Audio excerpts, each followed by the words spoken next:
Hello everyone and welcome to the Educa.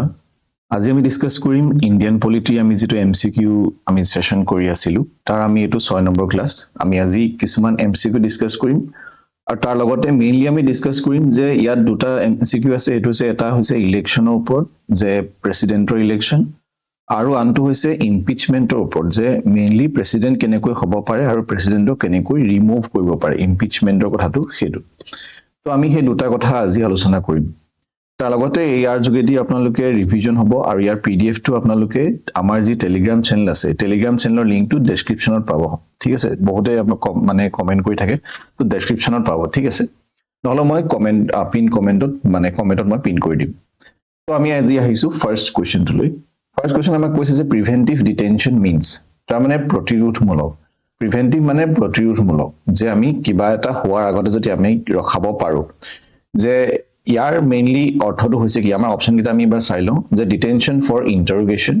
Detention after interrogation detention without interrogation আৰু detention for cognizable offence তো mainly preventive detention মানে হৈছে mainly এটো আপোনাৰ arrest কৰাৰ কথাটো বুলি কৈছে যে আমাক এৰেষ্ট কৰাটো আমাৰ কেনেকে ধৰণৰ কৰিব পাৰে এটা হৈছে কোনোবা এটা ক্ৰাইম হোৱাৰ আগত হয়নে এটা ক্ৰাইম হোৱাৰ আগত তাৰ মানে এটো হৈছে প্ৰিভেন্টিভ ডিটেনশন আনটো হৈছে ক্ৰাইম টু হৈ যোৱাৰ বা অফেন্স টু মানে অপৰাধটো হৈ যোৱাৰ পিছত ঠিক আছে তো এটো হৈছে প্ৰিভেন্টিভ ডিটেনশন তাৰ মানে ইয়াৰ আমাৰ আনসাৰটো হ'ব কি ডিটেনশন উইদাউট ইন্টাৰোগেশন তাৰ মানে যদি কাৰবাক প্ৰিভেন্টিভ ডিটেনশন কৰা হয় যে কিবা এটা অফেন্স কিবা এটা ক্ৰাইম ফিউচাৰত হ'ব আৰু হেতু আমি ৰক্ষা কৰিবলৈ যদি আমি কাৰবাক এৰেষ্ট কৰিছে কোনোবাই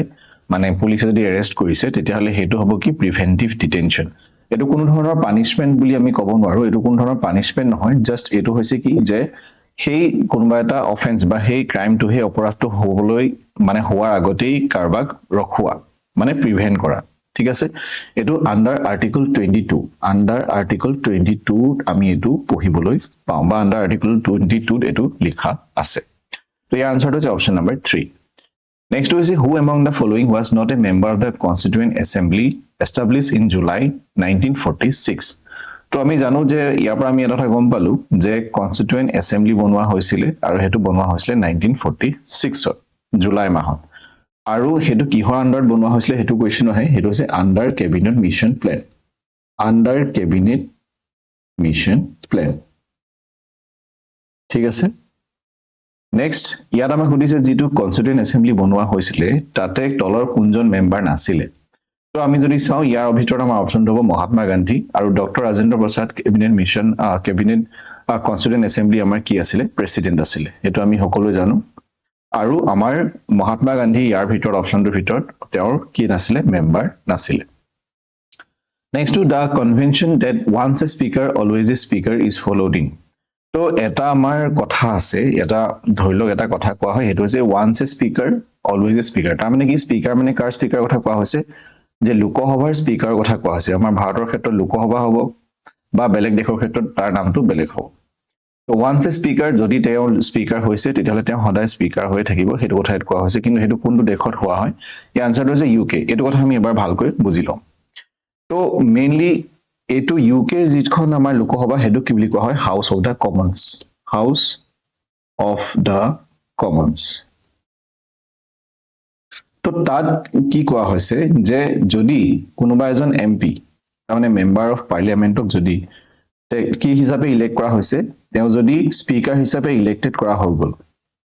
ঠিক আছে কোনোবা এজন এমপি গৈ পেলাই কি হ'ব স্পিকাৰ হ'ব লোকসভাৰ বা তেওঁলোকৰ ক্ষেত্ৰত হাউস অফ দা কমন্সৰ কি হৈ গল স্পিকাৰ হৈ গল তাৰ পিছত তেওঁ কি কৰিব তেওঁৰ যি পলিটিক্যাল পাৰ্টি সাপোজ এক্স নামৰ পলিটিক্যাল পাৰ্টিটো তাৰ মেম্বাৰ আছিল মানে তাৰ পৰা তেওঁ মানে ইলেকশন মেম্বাৰ আছিল নহয় তেওঁ তাৰ হেতু পাৰ্টিৰ হয় আৰু তেখেত তাৰ থ্ৰুদি ইলেকশন খেলিলে হেতু পাৰ্টিৰ পৰা আৰু তেখেত এমপি হল তাৰ পিছত তেওঁ স্পিকাৰ হল হোৱাৰ পিছত তেখেতে কি কৰিব ৰিজাইন কৰিব তেখেতে এই যেটো পলিটিক্যাল পাৰ্টি আছে এক্স নামৰ মানে তেওঁৰ যেটো পলিটিক্যাল পাৰ্টি তাৰ পৰা তেখেতে কি কৰিব ৰিজাইন কৰিব কিয় ৰিজাইন কৰিব তেওঁ নিউট্ৰেল হ'ব তাৰ মানে কোনো পক্ষৰ কোনো পাৰ্টিৰ কাৰণে তেওঁ মানে বায়াসড হ'ব নোৱাৰে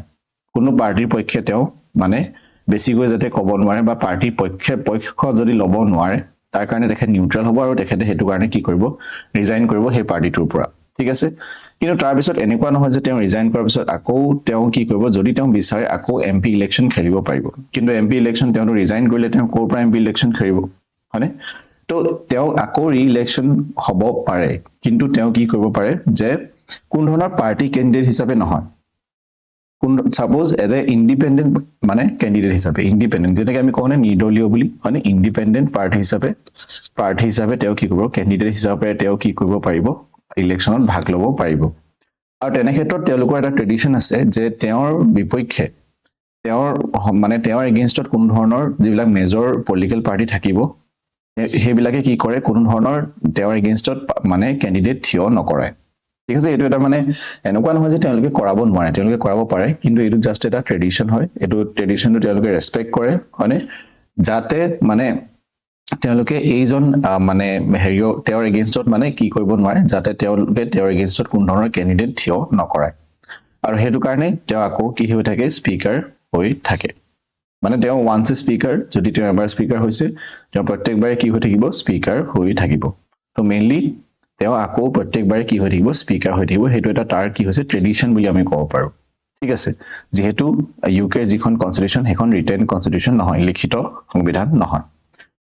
তো ইয়াৰ মেইনলি আনসাৰটো হৈছে ইউকে সেইটো কথা আমি বুজি পালো যে ওৱান্স এ স্পীকাৰ অলৱেজ এ স্পীকাৰ তাৰ মানে হৈছে যে এজন যদি স্পীকাৰ এবাৰ হৈছে তেতিয়াহ'লে তেওঁ সদায় স্পীকাৰ হৈ থাকিব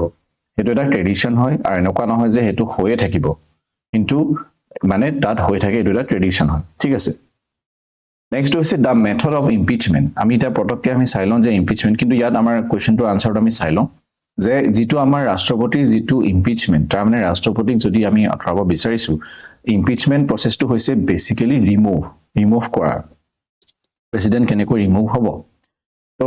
এই যিটো প্ৰচেছ এই প্ৰচেছটো আমি ক'ৰ পৰা এডপ্ট কৰিছোঁ সেইটো আমাক কৈছে USA UK USSR নে ফ্ৰান্স ইয়াৰ আনসাৰটো হৈছে USA অপশ্যন নম্বৰ 1 তো আমি মেইনলি এবাৰ ইম্পিচমেণ্ট প্ৰচেছটো আমি ধুনীয়াকৈ এবাৰ চাই লওঁ সো আমি ধুনীয়াকৈ চাই লওঁ আপোনালোকে নিজৰ নোটছ বনাই যাব ইম্পিচমেণ্ট অফ দ্য ইণ্ডিয়ান প্ৰেচিডেণ্ট বেলেগৰ কথা আমি কোৱা নাই আমি কাৰ কথা কৈছোঁ ভাৰতৰ ৰাষ্ট্ৰপতিৰ কথা আমি কৈছোঁ এনেকৈ হ'ব প্ৰথম কথা ইয়াত যিটো মানে ইয়াত কোনটো আৰ্টিকলত আছে আৰ্টিকল 61 আৰ্টিকল 61ত ইয়াৰ উল্লেখ আছে আৰু তেওঁ কি মানে কি এগেইনষ্টত তেওঁ যে আমি ৰিমুভ কৰিম কিয় ৰিমুভ কৰিম সেইটো হৈছে কিহৰ কাৰণে অনলি ৰিমুভ কৰিব পৰা কাৰণটো হৈছে সেইটো হৈছে ভায়োলেশ্যন অফ দ্য কনষ্টিটিউশ্যন যে ভাৰতৰ সংবিধানখন যদি তেখেতে ভায়োলেট কৰিছে তেতিয়াহ'লে তেওঁক ৰিমুভ কৰা হ'ব কিন্তু এই যে যিটো টাৰ্ম লিখা আছে ভায়োলেশ্যন অফ দ্য ইণ্ডিয়ান কনষ্টিটিউশ্যন এইটো আমাৰ নট ডিফাইন আমাৰ সংবিধানত এইটো কি হৈ থকা নাই মানে ডিফাইন হৈ থকা নাই ঠিক আছে তাৰমানে ইয়াৰ অৰ্থটো কি একচুৱেলি আমাৰ সংবিধানখন ভায়োলেশ্যন কেনেকৈ হ'ব সেই বস্তুটো আমাৰ সংবিধানখনত লিখা হোৱা নাই সেইকাৰণে এইটো কোৱা হৈছে যে not define in the constitution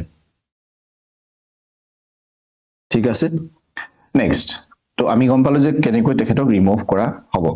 এতিয়া আমি এইটো গম পালো যে ইম্পিচমেণ্ট বেচিকেলি প্ৰচেছটো হৈছে কি যে এইটো এনেকুৱা এটা প্ৰচেছ যিটো প্ৰচেছৰ যোগেদি আমি কি কৰিব পাৰোঁ ৰিমুভ কৰিব পাৰোঁ কাক ৰিমুভেল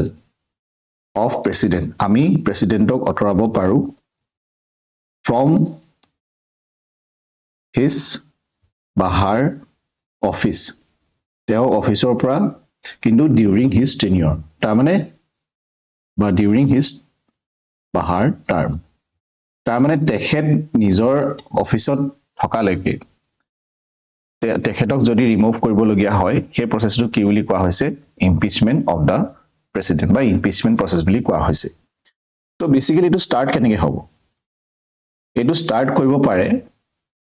লোকসভা বা এইটো ষ্টাৰ্ট কৰিব পাৰে লোকসভা লোকসভা বা ৰাজ্যসভা দুইটা সভাৰ কোনোবা এটা সভাই মানে লোকসভা বা ৰাজ্যসভা দুইটাতে এইটো কোনোবা এটাত ষ্টাৰ্ট কৰিব পাৰে বা ইনিচিয়েট কৰিব পাৰে কিন্তু প্ৰথমে কি কৰিব লাগিব সাপোজ আমি ধৰি লৈছোঁ লোকসভাই ষ্টাৰ্ট কৰিলে তেওঁলোকে কি কৰিব লোকসভাই ষ্টাৰ্ট কৰিবলৈ হ'লে এটলিষ্ট 1/4 যে যিমান টোটেল মেম্বাৰ্ছ আছে লোকসভাত হয়নে তো লোকসভাত যিমান টোটেল মেম্বাৰ্ছ আছে তাৰ 1/4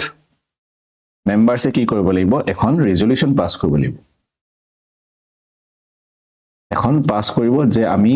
তেখেতক ৰিমুভ হোৱাটো আমি বিচাৰিছোঁ বুলি ঠিক আছে তাৰ পিছত হেখন যদি পাস হৈ যায় হেখন ৰেজুলেচনখন যদি পাস হৈ যায় তেতিয়া হলে 14 দিনৰ এখন নোটিস যাব 14 ডে 14 দিনৰ এখন কি হৈ যাব মানে 14 দিন হে নোটিসখন 14 দিন থাকিব ঠিক আছে হে 14 দিনৰ এখন 14 ডে নোটিস 14 দিনৰ এখন কি যাব নোটিস যাব তাৰ পিছত এটো বেসিক্যালি এই প্ৰসেসটো হৈছে কি যে ৰিজলিউশন যেটো আমাৰ নোটিস অফ ৰিজলিউশন বুলি আমি কব পাৰো যে এটো আমাৰ ৰিজলিউশন আমি ৰিজলিউশন মানে কি যে আমি যে ৰিমুভ কৰিবলৈ তেওঁলোকে সিদ্ধান্তটো লৈছে বা ৰিমুভ কৰিবলৈ যে তেওঁলোকে আগবাঢ়িছে প্ৰসেসটো তেওঁলোকে ষ্টাৰ্ট কৰিব হেতু বস্তু আৰু তাৰ কাৰণে তেওঁলোকে কি কৰিব হেখন পাস হোৱাৰ পিছত 14 দিনীয়া এখন কি কৰিব নোটিস পঠাব তাৰ পিছত এইটো এই লোকসভাতে যেতিয়া 14 দিন পাৰ হৈ যাব এই লোকসভাতে কি হ'ব যে 2/3 মেজৰিটি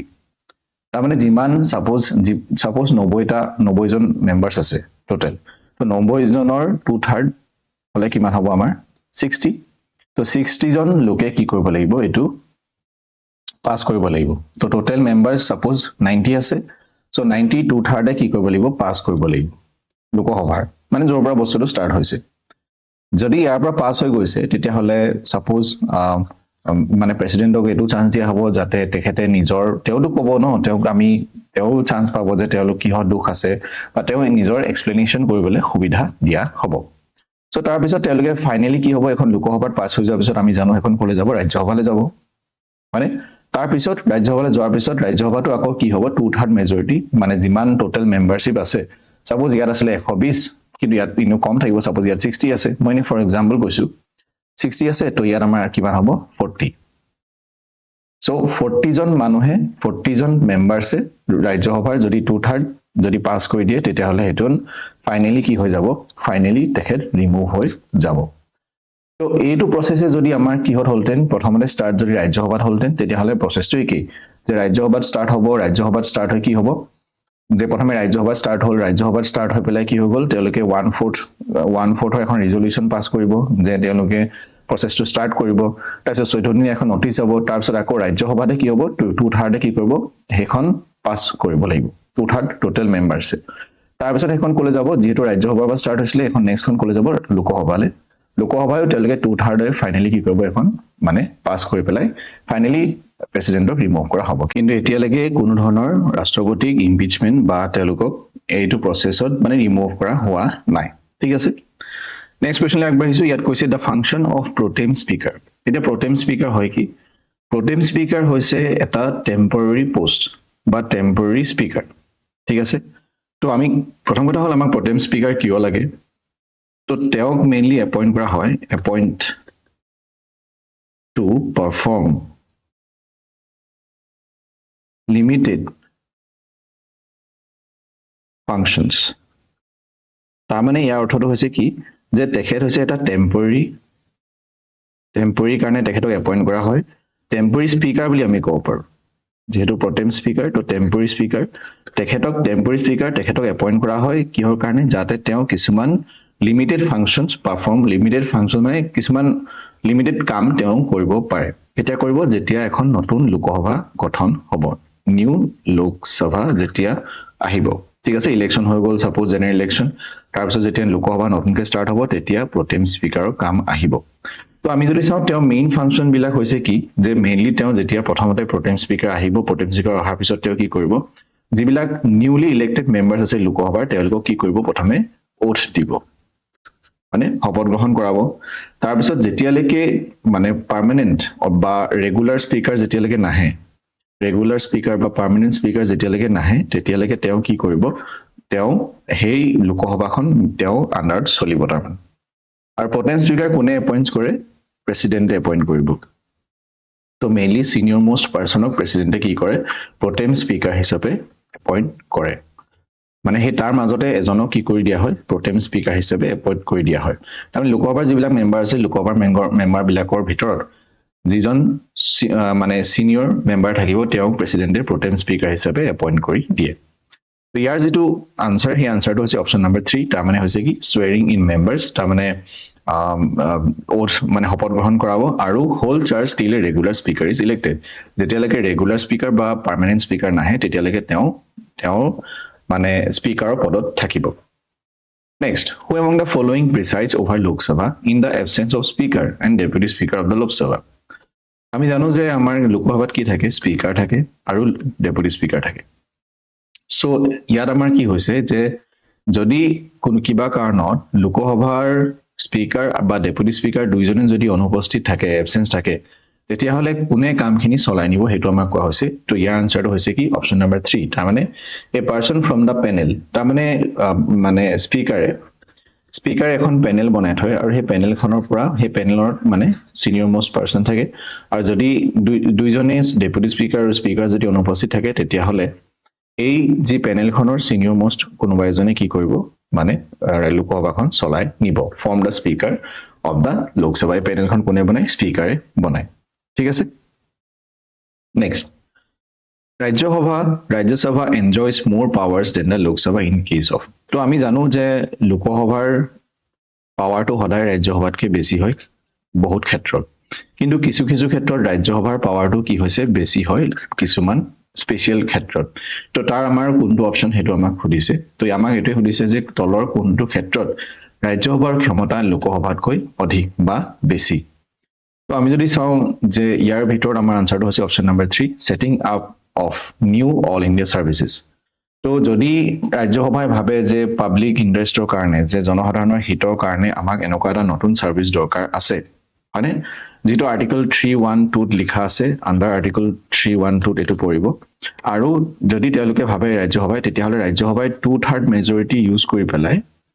2/3 মেজৰিটি ইউজ কৰি পেলাই কি কৰিব এই এখন মানে তেওঁলোকে এখন পাস কৰি দিব আৰু তেতিয়া কি কৰিব পাৰ্লিয়ামেন্টে এটা নতুন অল ইন্ডিয়া সাৰ্ভিসেস তেওঁলোকে ক্ৰিয়েট কৰিব পাৰে ঠিক আছে next The electoral college that elects the president of India consists of এতিয়া এটো কথা হৈছে প্ৰেসিডেন্টৰ ইলেকশনৰ কথা আৰু ইয়াত আমাক খুদিছে যে প্ৰেসিডেন্টৰ প্ৰথমে আমি চাইনো যে ইয়াৰ আনসাৰটো আমি পাছত কম পাম ধুনিয়াকৈ আমি প্ৰথমে আলোচনা কৰিলো যে প্ৰেসিডেন্টৰ ইলেকশন একচুয়ালি হয় কেনেকে ঠিক আছে সো আমি ইয়াত লিখি লৈছো যে ইলেকশন অফ দা প্ৰেসিডেন্ট আপোনালোকে নোটস বনাই গৈছে মই ভাবি লৈছো ইলেকশন অফ দা প্ৰেসিডেন্ট এনেকৈ আমি একচুয়ালি মই আপোনালোকেটো জানে আমি বেছিভাগ আমি কি ডিসকাস কৰি ভাল পাওঁ যে theoretical বস্তু আমি ডিসকাস কৰি বেছি ভাল পাওঁ এমসিকিউ কে তো ইলেকশন অফ দা প্ৰেসিডেন্ট প্ৰেসিডেন্টৰ ইলেকশন কেনেকৈ হয় হেতু আছে আৰ্টিকল 54 মেইনলি আৰ্টিকল 54 কি আছে আমাৰ ইলেক্ট্ৰাল কলেজৰ কথা আছে ইলেক্ট্ৰাল কলেজ মানে হৈছে কি প্ৰথম কথা ইয়াত কোৱা হৈছে যে যেটো প্ৰেসিডেন্টৰ ইলেকশন হেতু কেনেকৈ হ'ব হেতু হ'ব যে ইলেক্ট্ৰাল কলেজৰ দ্বাৰা তাৰ মানে এটা গ্ৰুপ অফ মেম্বাৰ্স বনাই দিয়া আছে যে কোনে কোনে ভোট দিব পাৰিব আৰু হেতুকে কি বুলি কোৱা হৈছে ইলেক্ট্ৰাল কলেজ ঠিক আছে আৰু এই ইলেক্ট্ৰাল কলেজত যিমানখিনি মানুহ আছে সেই মানুহখিনি কি কৰিব পাৰিব প্ৰেসিডেন্টৰ ইলেকশনত ভোট দিব পাৰিব এতিয়াত কোন কোন আছে ইয়া মানুহখিনি কোনখিনি হয় যে লোকসভাৰ ইলেক্টেড মেম্বাৰ্স অফ লোকসভা ৰাজ্যসভা আৰু হৈছে ষ্টেট লেজিসলেটিভ এসেম্বলি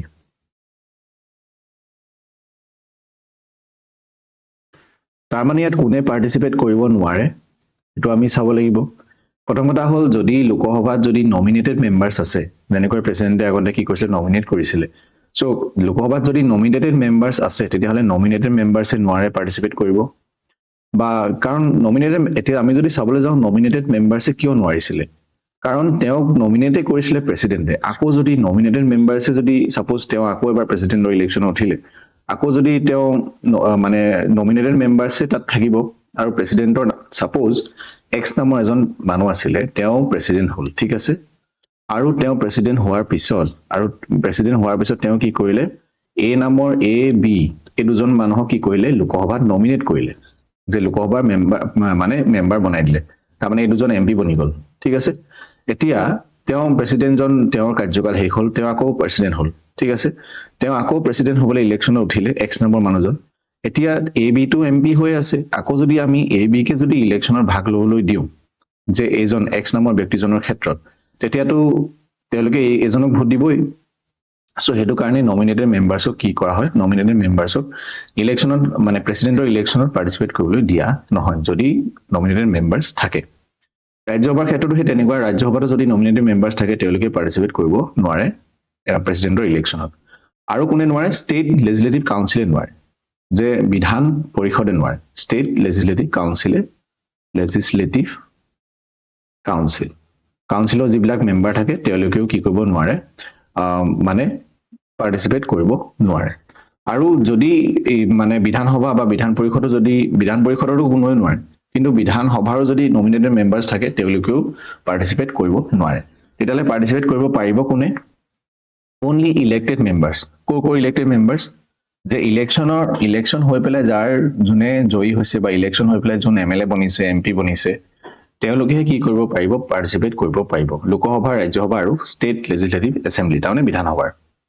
তাৰ লগতে দিল্লী আমি জানো যে দিল্লী আৰু পুডুচেৰী তাৰো কি আছে বিধানসভা আছে আৰু পুডুচেৰী তাৰো বিধানসভা আছে আৰু তেওঁলোক সেই বিধানসভাৰ মানে এমএলএ সকলেও কি কৰিব পাৰিব ইলেক্টেড মানে এমএলএ সকলেও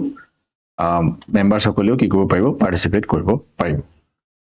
এটা কথা হল কি ইলেকশন প্ৰসেস আমি গম পালো যে কোনে কোনে ইলেকশনত পাৰ্টিসিপেট কৰে কিন্তু ইলেকশনৰ প্ৰসেসটো কি হয় কেনেকৈ তেওঁলোকে ইলেকশন কৰে এটা ইলেকশনৰ প্ৰসেসটো হৈছে এটা সিঙ্গল ট্ৰান্সফাৰেবল ভোট ইয়াৰ অৰ্থটো কি আমি এতিয়া গম পাম সিঙ্গল ট্ৰান্সফাৰেবল ভোটৰ যোগেদি ইয়াৰ ইলেকশনটো হয় কেনেকৈ হয় সাপোজ তেওঁলোকে কোনোবা এ নামৰ এজন ব্যক্তি আছে তেওঁ মানে কি কৰিব বিচাৰিছে ভোট দিব বিচাৰিছে তেওঁ ভোট দিবলৈ কি কৰিব তেওঁ প্ৰেফাৰেন্স দিব যেনেকৈ আমি ফৰ্ম এখন ফিল আপ কৰিলে আমি সেন্টাৰ কি দিও সেন্টাৰ আমি প্ৰেফাৰেন্স দিও সাপোজ 1 নম্বৰ দিলো মই যোৰহাট 2 নম্বৰ দিলো মই শিৱসাগৰ তাৰ মানে কি যে যদি যোৰহাটত মই নাপাও নেক্সট প্ৰেফাৰেন্সটো হৈছে কি মোৰ শিৱসাগৰ তো আমি তেনেকৈ কি দিও প্ৰেফাৰেন্স দিও ঠিক আছে সো হেতু তেওঁলোকে কি দিয়ে প্ৰেফাৰেন্স দিয়ে হয়নে তো ইয়াতো তেওঁলোকে যিমান সকল ক্যান্ডিডেট থাকিব সাপোজ 5 জন ক্যান্ডিডেট আছে তো 5 জনকে কি দিব 1 2 3 4 5 এনেকে টিকি দিব তেওঁলোকে প্ৰেফাৰেন্স দিব ক্যান্ডিডেট সকলক তো প্ৰেফাৰেন্স দিব প্ৰেফাৰেন্স দিয়াৰ পিছত আৰু এই যেটো ইলেকশনটো কেনেকৈ হ'ব সিক্ৰেট বেলটত হয় এটো কোন ধৰণৰ ইভিএম মেচিনত নহয় এটো সিক্ৰেট বেলট বুলি কোৱা হয় ওপেন বেলট নহয় এটো সিক্ৰেটলি হয় বেসিক্যালি এটো বেলট পেপাৰ যোগেদি হয় ঠিক আছে তাৰ পিছত এতিয়া তেওঁলোকে সবে ভোট দি দিলে প্ৰেফাৰেন্স দি পেলাই ভোট দি দিলে কিন্তু আমি কেনেকৈ গম পাম যে কোনজন জিকিলে এটো কাউন্ট কেনেকৈ হ'ব এটো হ'ব যে এটা কোটা থাকে কোটা মানে হৈছে আজি মোৰ দিনটোৰ কোটা কমপ্লিট হৈ গল তাৰ মানে কি যে আজি তেওঁ যিমানখিনি কৰিবলগীয়া আছিল সিমানখিনি হৈ গল তো এই কোটাটো আমি কেনেকৈ ডিটাৰমাইন হয় যে total valid vote value divided by 2 plus 1 এটো কথা আমি অলপ পাছত গম পাম প্ৰথমে আমি চাই লওঁ যে আমি গম পালো যে দুটা টাইপৰ মানুহে ভোট দিয়ে এটা হৈছে এমপি এটা হৈছে এমএলএ আৰু এমপি আৰু এমএলএ ভোটৰ ভ্যালুটো একে হ'ব নোৱাৰে যদিও আমি ইয়াত ভোট দিও আমি যেনেকৈ ভোট দিও এতিয়া সাপোজ আমি আপকো ইলেকশন আহিছে আপোনালোকে ভোট দিব তো আমাৰ সবৰে ভোটৰ সংখ্যাটো মানে আমাৰ ভোটৰ ভ্যালুটো একে এক সাপোজ কিন্তু এমপি এজন বা এমএলএ জনৰ ভোটৰ যেটো ভ্যালু হেতু এক হ'ব নোৱাৰে সমান হ'ব নোৱাৰে কেলে নোৱাৰে কাৰণ তেওঁলোকে যিমানখিনি মানুহক ৰিপ্ৰেজেন্ট কৰে হেতুৰ সংখ্যাটো বেলেগ বেলেগ হয়নে বা এৰিয়াটো সবৰে বেলেগ এই সমান নহয় তো হেতু কাৰণে তেওঁলোকৰ যেটো ভ্যালু লোৱাৰ সিস্টেম হেতু অলপ বেলেগ তো হেতু হৈছে কি যে এমপি সাপোজ এমপি যেটো ভ্যালু এমপি ভোটৰ যেটো ভ্যালু সাপোজ এমপি ভোটৰ যেটো ভ্যালু এমপি ভোট ভ্যালু হেতু কেনেকৈ উলিয়াই হেতু হৈছে কি টোটাল ভ্যালু অফ প্ৰথমে আমি এমএলএ টো চাই লওঁ এমএলএ টো চালে আমি এটো বুজিবলৈ ইজি হ'ব এটা বেসিক্যালি এটা মেথছৰ টাইপৰ এটা ফৰ্মুলা আছে যে MLA vote value is equal to it was a population of the state তাৰ মানে সাপোজ আমাৰ অসমৰ এজন এমএলএ আছে তো আমাৰ অসমৰ পপুলেশন কিমান আছে ঠিক আছে অসমৰ পপুলেশন কিমান আছে তাৰ পিছত টোটাল ইলেক্টেড এমএলএ কিমান আছে আমাৰ অসমৰ টোটাল ইলেক্টেড এমএলএ কিমান আছে into 1000 it was a formula তো সাপোজ এতিয়া পপুলেশন সাপোজ আছে মই নে সাপোজ এক্সাম্পল দিছো পপুলেশন সাপোজ আছে 1000 আৰু ইলেক্টেড এমএলএ আছে সাপোজ 10 আৰু ইয়াত তলত আছে 1000 তো এটো 1000 জাগাত যাব 1/10 এটো হ'ব তাৰমানে 0.1 হ'ব তাৰ তেওঁৰ ভ্যালুটো তো তো ঠিক তেনেকৈ প্ৰত্যেকখন ষ্টেটৰ প্ৰত্যেকখন ৰাজ্যৰ যেটো পপুলেশ্যনৰ যেটো মানে পপুলেশ্যন জনসংখ্যা হেতু বেলেগ বেলেগ হ'ব আৰু টোটাল ইলেক্টেড এমএলএ সংখ্যাও বেলেগ বেলেগ হ'ব সেই কাৰণে প্ৰত্যেকজন এমএলএৰ যেটো ভ্যালু ভোটৰ যেটো ভ্যালু হেতু বেলেগ বেলেগ আহিব তাৰপিছত এমপি ভোট ভ্যালু হেতু কেনেকৈ উলিয়ায় হেতু আছে টোটাল ভ্যালু অফ এমএলএ তাৰ মানে যেনেকৈ আমি এমএলএ ভোট ভ্যালু পালো কিবা এটা ওলালে তো যিমান কিজন এমএলএ আছে যে হেখন ষ্টেটৰ যিমান এমএলএ সকলৰ যিমানখিনি ভোটৰ যিখিনি ভ্যালু আছে হেখিনি যদি আমি যোগ কৰো হেখিনি যোগ কৰি পেলাই আমি যদি টোটাল ইলেক্টেড এমপি যিমান ইলেক্টেড এমপি আছে তাৰ মানে যিমান সকলে মানে ভোটিং প্ৰসেছত পাৰ্টিসিপেট কৰিব তেওঁলোকক যদি আমি হৰণ কৰি দিও তেতিয়াহলে যেটো ভ্যালু লাভ হেতু আছে এমপি ভোটৰ ভ্যালু ঠিক আছে সো এই দুটা হৈছে যে এটো মানে হৈছে কি গম পাইছানে যে এমএলএ জনে যেতিয়া ভোট দিব তেখেতৰ ভোটটো এক বুলি মানে গণ্য কৰা নহয় বা এমপি জনে যেতিয়া ভোট দিব তেখেতৰ ভোটটো এক বুলি গণ্য কৰা নহয় এমএলএ জন আৰু এমপি জনৰ ভোটৰ যেটো ভ্যালু যেটো মানে ভ্যালুটো সেই বস্তুটো বেলেগ বেলেগ হয় আৰু দুজন এমএলএৰো বেলেগ বেলেগ হ'ব পাৰে বা দুজন এমপিৰো বেলেগ বেলেগ হ'ব পাৰে ঠিক আছে তো এতিয়া হেতু কথা আমি গম পালো এইটো দুটা বেসিক্যালি এটা ফৰ্মুলা যেটো ফৰ্মুলা ইউজ কৰি পেলাই আমি কি কৰিব পাৰো আমি এমএলএ ভোটৰ ভ্যালু আৰু এমপি ভোটৰ ভ্যালু উলিয়াব পাৰো এই দুটা উলিয়াই যোৱাৰ পিছত এইটো সব কোটা মানে হৈছে যে এজন ব্যক্তি এজন ক্যান্ডিডেট প্ৰেসিডেন্ট হবলৈ হলে তেখেতৰ এটা কোটা ফুলফিল কৰিব লাগিব হে কোটাটো কেনেকৈ উলিয়ায় টোটাল ভ্যালিড ভোট ভ্যালু তাৰ মানে সাপোজ কোনোবা এজন ব্যক্তি আছে সাপোজ যে এ নামৰ এজন ব্যক্তি আছে এ নামৰ ব্যক্তিজনে যিমানখিনি ভ্যালিড ভোট পালে ভ্যালিড ভোটৰ ভ্যালু পালে তেখেতক এমএলএ ভোট দিলে এমপিএ ভোট দিলে এমএলএ ভোট দিলে সাপোজ 1000 ভোট পালে বা ইয়াত 2000 ভ্যালু ওলালে দুইটা প্লাস কৰি তেখেতৰ টোটাল ভ্যালুটো কিমান লালে ভোটৰ ভ্যালু 3000 লালে 3000 লালে তাৰ অৰ্থ এটো নহয় যে এমএলএ 1000 জন এমএলএ ভোট দিলে বা 2000 জন এমপিএ ভোট দিলে হেতু নহয় গম পালো আমি কাৰণ হেতু হৈছে কি যে ভ্যালুটো আমি উলিয়াইছো এটো ফৰ্মুলাত পেলাই পেলাই আমি ভ্যালুটো উলিয়াইছো ভ্যালু উলিয়াৰ পিছত আমি কি কৰিছো যে হেজন ব্যক্তিয়ে কিমান ভোট প্ৰাপ্ত কৰিছে কিমান ভোট পাইছে হে বস্তুটো আমি যোগ কৰিছো তাৰ পিছত ডিভাইডেড বাই 2 কৰিছো প্লাস 1 তাৰ মানে এটো কিমান হ'ব 1500 প্লাস 1 1500 এটা ভোট সো যদি এজন ব্যক্তিয়ে 1500 মানে এই কোটাটো যদি কোনবাই ফুলফিল কৰিছে তেতিয়া হলে তেওঁ উইনাৰ ডিক্লেয়াৰ কৰি দিয়া হ'ব কিন্তু এনেকুৱাও হ'ব পাৰে এনেকুৱাও হয় যে কোনোবা এজন ব্যক্তিয়ে কোটাটো ফুলফিল কৰিব নোৱাৰে প্ৰথমবাৰ বাবে ঠিক আছে কাৰণ কেবাজনো ক্যান্ডিডেট থাকিব আৰু তেওঁলোকে কোটাটো ফুলফিল কৰিব নোৱাৰে তেনে ক্ষেত্ৰত কি কৰা হয় যে যিজন লোৱেষ্ট সবতকে লোৱেষ্ট যিজনে পাইছে ভোট ভ্যালু তো হেজনক এলিমিনেট কৰি দিয়া হয় হেজনক আতৰাই দিয়া হয় তাৰ পিছত তেওঁৰ যিখিনি ভোট হে ভোটখিনি মানে ট্ৰান্সফাৰ কৰি দিয়া হয় সেই কাৰণে এটো হৈছে সিঙ্গল ট্ৰান্সফাৰেবল ভোট তো ট্ৰান্সফাৰ কৰা বস্তুটো আমি আকৌবাৰ চাইলো তো মেইনলি সাপোজ মই এটা এক্সাম্পলৰ থ্ৰু দি আপোনাক বুজাবলৈ চেষ্টা কৰিছো সাপোজ টোটাল যেটো ভ্যালু সাপোজ টোটাল যেটো ভ্যালু ভোট যেটো আমি কাউন্ট কৰিলো হেতু হৈছে সাপোজ 10 লাখ ঠিক আছে আৰু যেটো কোটা মানে কোটা আমি কেনেকৈ উলিয়ালো যে কোটা কিমান হ'ব লাগিব টোটাল ভ্যালু ভোট আমিতো জানো যে টোটাল ভ্যালু কোটা আমি কেনেকৈ উলিয়াও টোটাল ভ্যালু ভোট ভ্যালু তাৰ মানে এই দুটা আমি ভ্যালু আমি উলিয়াই পেলাই প্লাস কৰিলো আৰু ডিভাইডেড বাই 2 + 1 কৰিলো হয়নে সেই ফৰ্মুলাটো পেলাই পেলাই আৰু হেতু হলালে কিমান হ'ব এটো যদি আমি ডিভাইডেড বাই 2 + 1 কৰো তেতিয়ালে হেতু হ'ব আমাৰ 5 লাখ 1 5 লাখ আৰু 1 তো সাপোজ তিনজন ক্যান্ডিডেট আছে সাপোজ যে এ বি আৰু সি প্ৰথমে কি কৰিব তেওঁলোকে যে ফাৰ্স্ট প্ৰিফাৰেন্স আমি তেওঁলোকে কাউন্ট কৰিব যে ফাৰ্স্ট প্ৰিফাৰেন্স কাক কাক দিয়া হৈছে only ফাৰ্স্ট প্ৰিফাৰেন্সটো প্ৰথমে কাউন্ট কৰিব যে সাপোজ এ মানে ফাৰ্স্ট প্ৰিফাৰেন্স হিচাপে এ সিলেক্ট কৰা হৈছিল সাপোজ 4 লাখ ভোটৰ ভ্যালু পালে ঠিক আছে তাৰ পিছত বি এ সাপোজ পালে 3,50,000 সি এ সাপোজ পালে আমাৰ 2,50,000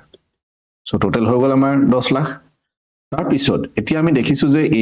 এও কোটা কমপ্লিট কৰিব পৰা নাই বিও কোটা কমপ্লিট কৰিব পৰা নাই বা সিও কোটা কমপ্লিট কৰিব পৰা নাই কাৰণ 5 লাখ একৰ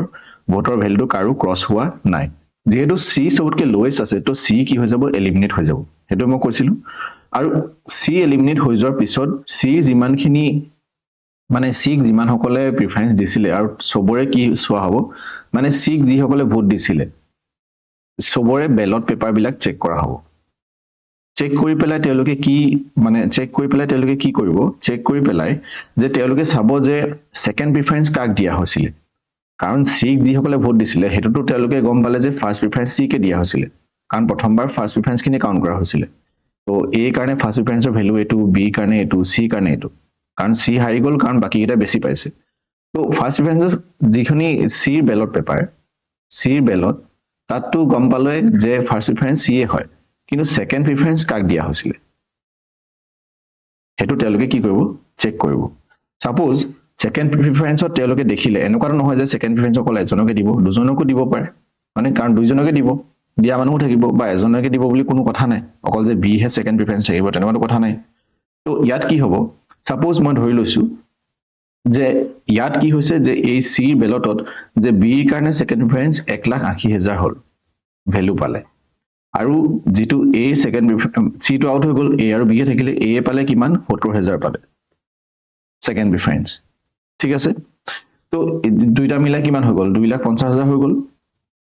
সো 2,50,000 বৰ বাদ দিও যেহেতু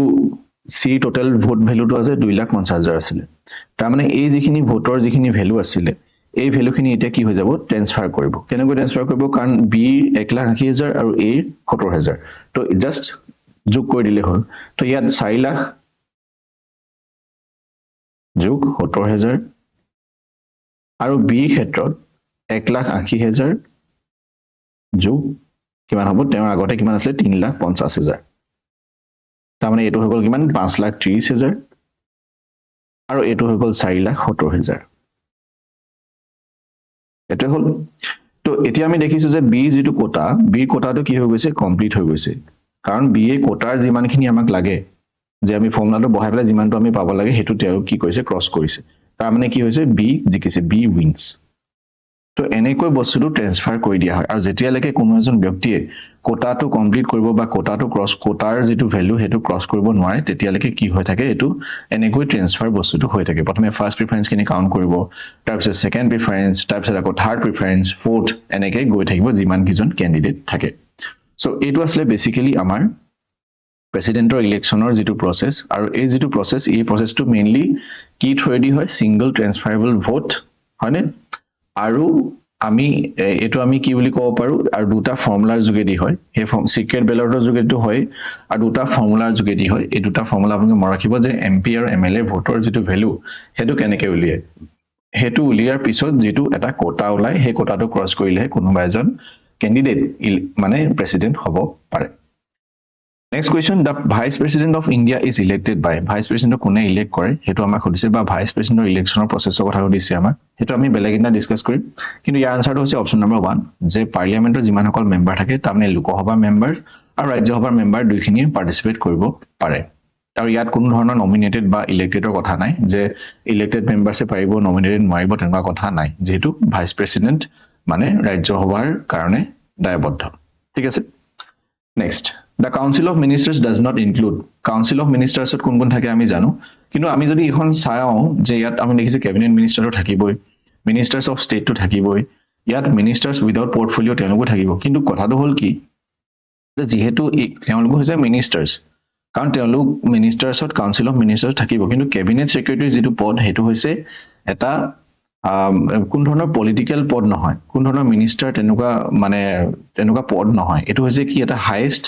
এটো সবতকে হাইয়েষ্ট আমাৰ কব পাৰো যে হাইয়েষ্ট সিনিয়ৰ আইএএস অফিচাৰ এজন কি হয় ক্যাবিনেট সেক্ৰেটাৰী হয় তো এটো হৈছে আমাৰ সাপোজ এটো এটা চাকৰি তেনেকৈ আমি কব পাৰো ঠিক আছে সো ইয়াৰ আনসাৰটো হৈছে অপচন নম্বৰ 3 এটো হৈছে ক্যাবিনেট সেক্ৰেটাৰী সো আজি খানে ইমানখিনি আছিল 10টা কোৱেশ্চন মই লৈছিলো আৰু মেইনলি মোৰ লক্ষ্যটো এটোই আছিল যাতে আপোনালোকক যেটো ইলেকশন প্ৰেসিডেন্টৰ ইলেকশন আৰু প্ৰেসিডেন্টৰ ইমপিচমেন্টৰ বিষয়ে মানে এটা ধাৰণা দিয়াটো আৰু মেইনলি ইয়াৰ বাহিৰত আপোনালোকৰ কোৱেশ্চন নাহে সো আশা কৰিছো আমি যি ডিসকাস কৰিছো আপোনালোকে ভালদৰে বুজি পাইছে যদি কিবা ডাউট থাকে কমেন্ট কৰি নিশ্চয় জনাব এই পিডিএফটো আপোনালোকে টেলিগ্ৰাম চেনেলত পাব thank you for watching everyone good night and take care